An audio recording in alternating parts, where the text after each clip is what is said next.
Continuamos hoy, amigo oyente, nuestro estudio en Génesis, el primer libro del Antiguo Testamento. Nos encontramos todavía en el tercer capítulo de este libro.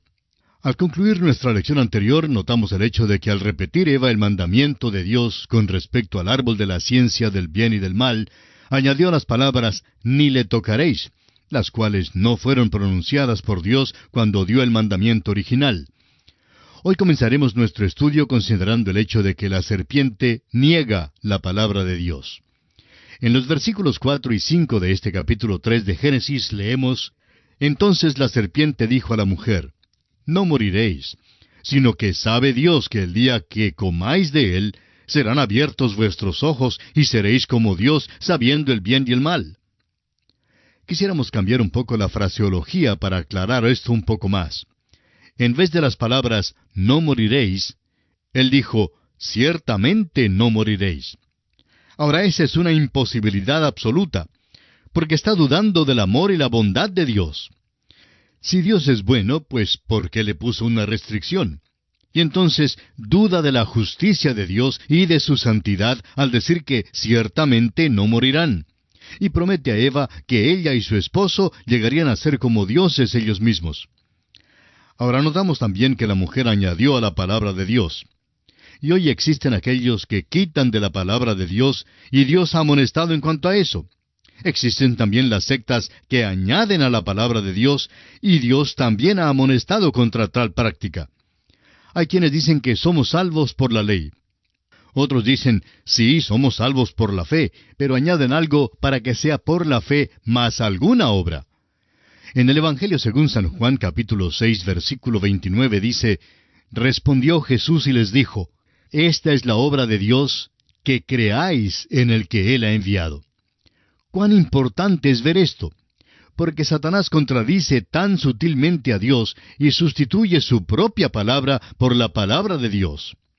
Recordará usted, amigo oyente, que en Romanos se habla de la obediencia por la fe. La fe conduce a la obediencia y la incredulidad conduce a la desobediencia. Consideremos ahora la desobediencia del hombre y la mujer a la palabra de Dios. En Génesis 3, versículos 6 y 7 dice: «Y vio la mujer que el árbol era bueno para comer, y que era agradable a los ojos, y árbol codiciable para alcanzar la sabiduría, y tomó de su fruto y comió. Y dio también a su marido, el cual comió así como ella. Entonces fueron abiertos los ojos de ambos, y conocieron que estaban desnudos. Entonces cosieron hojas de higuera y se hicieron delantales». El llamamiento que hizo Satanás aquí fue a la carne, pero eso no es todo. Era bueno para comer, además de agradable a los ojos, y un árbol codiciable para alcanzar la sabiduría. Es importante notar que fue un llamamiento a la parte psicológica de la mente y un llamamiento al lado religioso del hombre. Era un árbol codiciable para alcanzar la sabiduría. Y si usted, amigo oyente, comprueba esto, se dará cuenta que esta es la misma tentación que Satanás trajo al Señor Jesús en el desierto. En la tentación de Cristo vemos que primero Satanás tentó la carne al decir a Jesús que convirtiera en pan aquellas piedras que tenía delante. Esto era algo bueno para comer. Luego Satanás hizo un llamado a la mente con la promesa de que daría a Jesús todos los reinos del mundo. Y le mostró a Jesús todos aquellos reinos para tentarlo. Luego la tentación de obrar contra la voluntad de Dios fue de echarse del pináculo del templo. Esto fue como el árbol codiciable para alcanzar la sabiduría. ¿Sabía usted, amigo oyente, que Satanás emplea hoy las mismas tácticas? Las usa porque logran buen éxito, dan buenos resultados para él. ¿Por qué tiene que cambiar su método? Parece que todos somos engañados por las mismas tácticas. El apóstol Juan en su primera carta, capítulo 2, versículo 16, nos dice: «Porque todo lo que hay en el mundo, los deseos de la carne, los deseos de los ojos y la vanagloria de la vida, no proviene del Padre, sino del mundo». Los deseos de la carne, es decir, lo que parece bueno para comer. Los deseos de los ojos, es decir, lo que es agradable mirar. La vanagloria de la vida es lo que es codiciable para alcanzar la sabiduría. Estas cosas no provienen del Padre, sino del mundo. Es un llamado que hace Satanás. Jesús dijo que estos pecados de la carne proceden del corazón del hombre, de lo más profundo, Porque aquí es donde Satanás hace su llamado. Ataca al hombre de una manera muy definida. Fue el mismo método que empleó con Adán y Eva para llegar al corazón y desviar al hombre.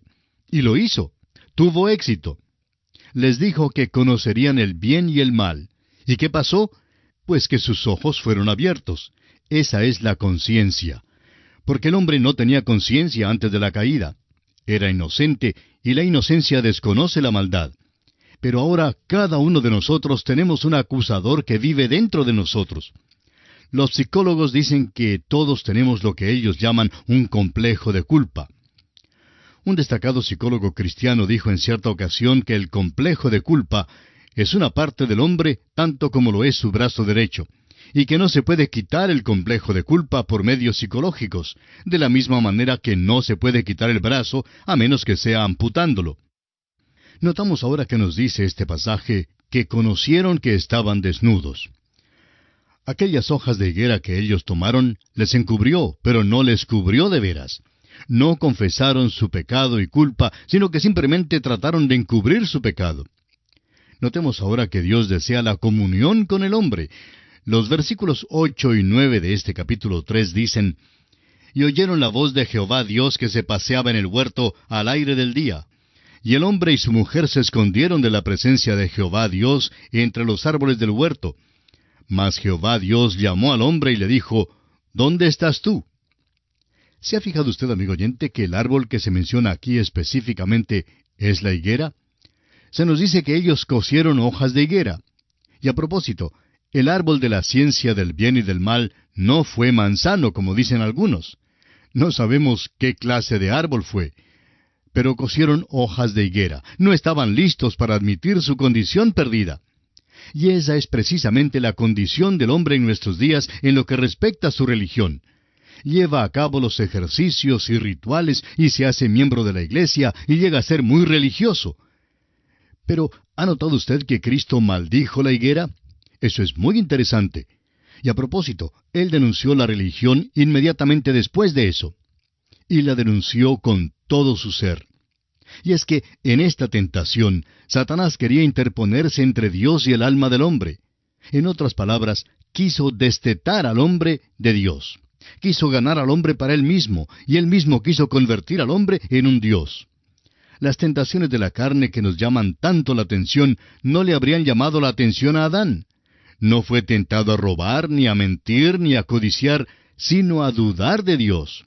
Sin embargo, al seguir nuestro estudio, nos damos cuenta que el dudar de Dios es el problema básico. ¿Cuál fue la dificultad que tenía el joven rico cuando llegó a hablar con Jesús? No creyó. En la parábola del sembrador, la semilla no cayó en buena tierra.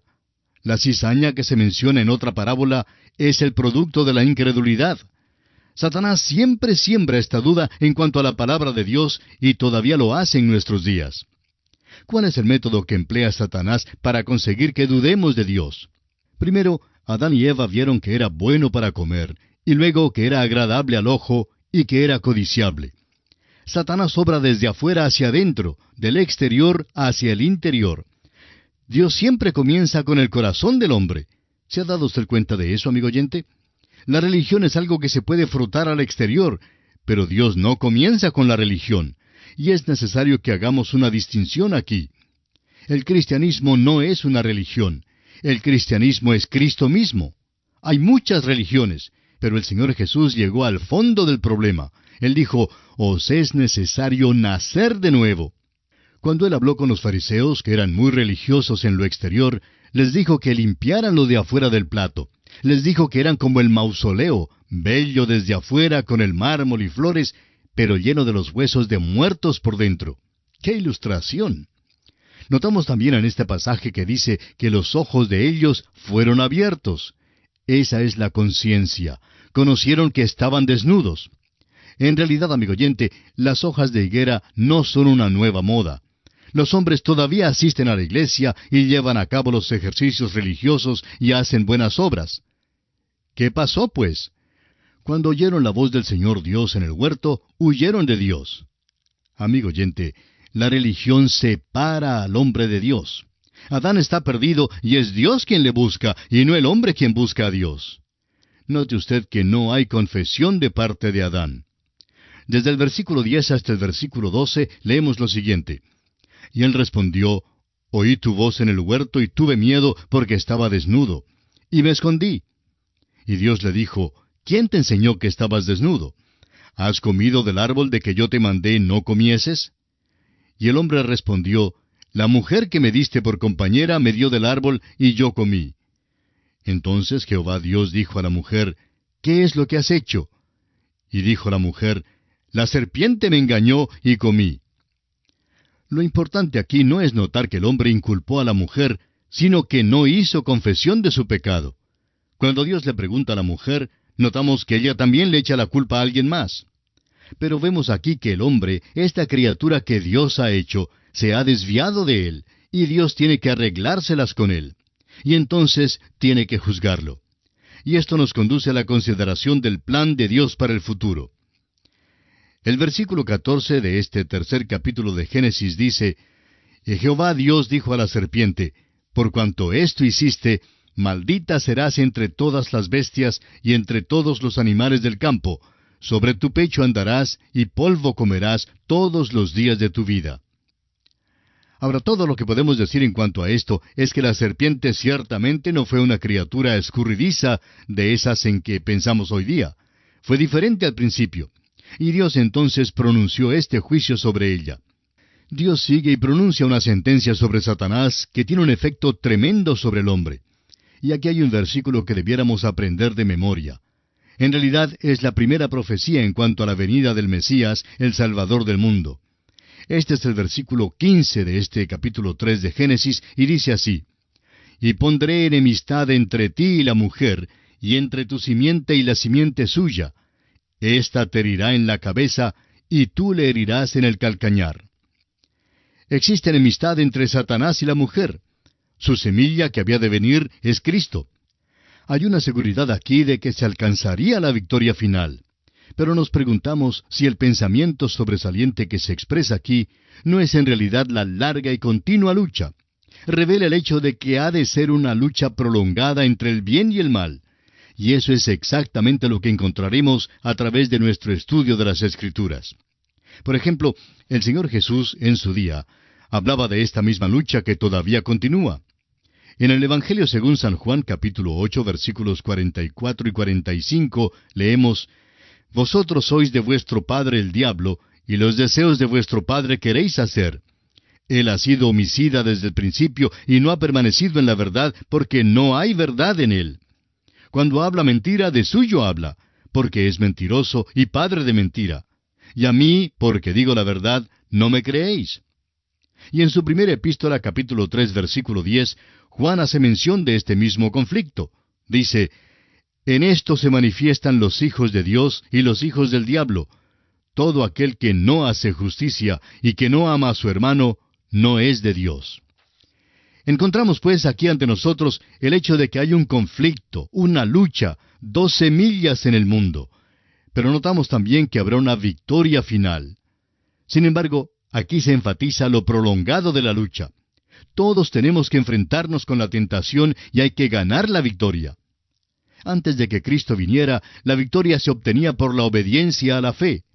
Después de la venida de Cristo, tenemos que identificarnos con Cristo por la fe. ¿Qué quiere decir ser salvo? Significa estar en Cristo. El hombre es uno de los tres órdenes de la creación: los ángeles, los hombres y los animales. A los animales no les fue dado ninguna elección, pero a los hombres y a los ángeles sí les fue dado una elección. Y vemos aquí la elección del hombre. Es responsable de la decisión que ha hecho aquí. Notemos algo más. Habla aquí de la simiente de la mujer, no habla de la simiente del hombre. Y esto nos sugiere por primera vez el nacimiento virginal. Dios fue al huerto buscando al hombre y dijo, ¿dónde estás tú? Cualquier antología de religión tratará de decir que el hombre juzgaba a Dios. Pero amigo oyente, esa no es la manera en que Dios lo dice, y digámoslo como es. La salvación es Dios buscando al hombre. El hombre huyó de Dios, y Dios dijo, ¿dónde estás tú? El Dr. Griffith Thomas dice, este es el llamamiento de la justicia divina que no puede pasar por alto el pecado. y es el llamamiento de la tristeza divina que se apesadumbra en cuanto al pecador. Es también el llamamiento del amor divino que ofrece redención del pecado. Todo esto se encuentra aquí en este versículo. Es la promesa de la venida del Salvador. Y esto es lo que se pinta a través de todas las Escrituras. El apóstol Pablo escribió en su carta a los Romanos capítulo 3 versículo 11, «No hay quien busque a Dios». El Señor Jesús dijo, según el Evangelio de Juan capítulo 15 versículo 16, «No me elegisteis vosotros a mí, sino que yo os elegí a vosotros». Y nosotros podemos declarar con Juan en su epístola que le amamos a Él porque Él nos amó primero. Dios busca al hombre y le ofrece la salvación. Pero ha de acontecer una larga lucha y continua, y creemos que este punto es muy claro. Es pues necesario que todo hombre haga su propia decisión. Ahora el versículo 16 del capítulo 3 de Génesis nos dice, «A la mujer dijo, multiplicaré en gran manera los dolores en tus preñeces, con dolor darás a luz los hijos, y tu deseo será para tu marido, y él se enseñoreará de ti». Notamos aquí la sentencia de la mujer. No puede dar a luz sin sufrir dolor alguno. ¿No es extraño que esto sea verdad? La misma cosa que trae alegría a la vida y que perpetúa la familia humana ha de venir por medio del dolor. Así es la vida, y el hombre tiene que aprender esto. Veremos en el próximo capítulo que no lo aprendió tan rápidamente como debió haberlo aprendido. Ahora los versículos 17 al 19 del capítulo 3 de Génesis dicen, «Y al hombre dijo, por cuanto obedeciste a la voz de tu mujer, y comiste del árbol que te mandé diciendo, no comerás de él, maldita será la tierra por tu causa, con dolor comerás de ella todos los días de tu vida. Espinos y cardos te producirá, y comerás plantas del campo. Con el sudor de tu rostro comerás el pan hasta que vuelvas a la tierra, porque de ella fuiste tomado, pues polvo eres, y al polvo volverás». Esta es la sentencia del hombre. La sentencia es la muerte. No resultó de inmediato en la muerte física. Pero, ¿qué es la muerte? La muerte física es la separación de la persona. El espíritu y el alma se separan del cuerpo. En Eclesiastés capítulo 12, versículo 7 leemos, «Y el polvo vuelva a la tierra como era, y el espíritu vuelva a Dios que lo dio». El hombre ha de ser responsable ante Dios si se salva o se pierde. Deberá responder a Dios. La muerte es la separación. El apóstol Pablo escribió a los efesios que habían estado muertos en pecado. No estaban muertos en un sentido físico, sino muertos espiritualmente, es decir, separados de Dios.